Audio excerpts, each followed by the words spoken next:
Welcome back to Squawk Box. Rick Santelli here live at CME HQ on this important Friday with some key breaking news. Personal income and spending for December, including some of the Fed's favorite metrics. First look at fourth quarter GDP, and the numbers should be populating. We're going into this with yields moving lower. And on the GDP side, a big disappointment. We're looking for a number around the 2.8 area, comes in at 1.4. 1.4. 1.4 would be the lowest GDP since the first quarter of 25 when it was negative, slightly negative, around 0.5%. Now, if we look at consumption, comes in as expected, 2.4, but that's about a full percent less than the sequential look at the final read last quarter. 2.4 would be the lowest since also the first quarter of 25 when it was 0.6. If we look at the pricing index, not good news here. 3.6. We were looking for 2.8.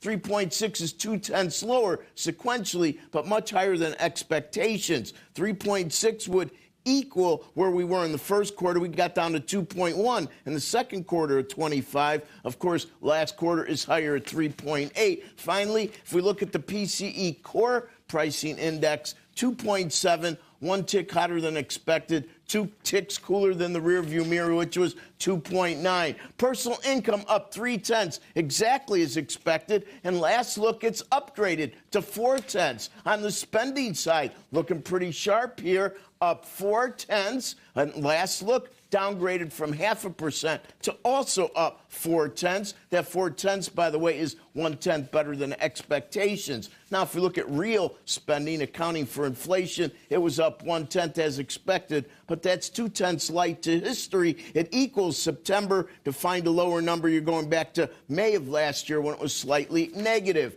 Now, let's get into the meat on the bone. PCE pricing index month over month is 0.4%, 1/10 hotter than we were looking for, and it's double the rear view mirror at 0.2. 0.4, well, that would equal February of 25. To find a higher number, you're going all the way back to January of 24 when it was up 0.5%. Now let's look at the longer look year over year. Comes in at 3% on year over year PCE, and I'm sorry, year over year, PCE is 2.9. Excuse me, 2.9. If we look at month over month core, up 0.4, like I talked about, and year over year, up 3%. And 3% would be the highest level going back to April of last year. So if we look at these numbers and take them all in stride, I think the market did a good job of divining. And I would have to say